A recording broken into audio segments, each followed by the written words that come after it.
তোমালোকে কোৱা কথাবোৰ মই বুজি পাইছো।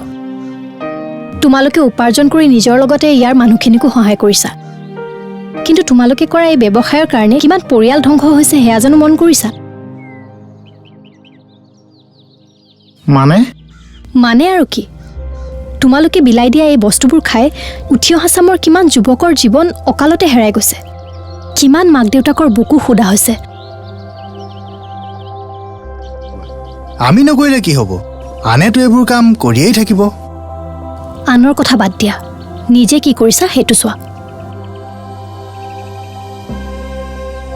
ৰাহুল, কি হ'ল মুখেৰে মাতা নাই যে? কিনো কম, কথাবোৰ শুনিয়েই কিবা মনবোৰ।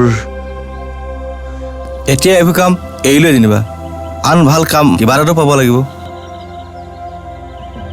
মই যিটো কৈছো সেইটো কৰা, অন্তত সমাজত মূৰ তুলি জীয়াই থাকিব পাৰিবা। ফাষ্ট ফুড চলিব জানো আমাৰ ইয়াত? চলিব, মাত্ৰ তোমালোকে আজিৰ পৰা বেয়া কাম নকৰো বুলি শপত লোৱা।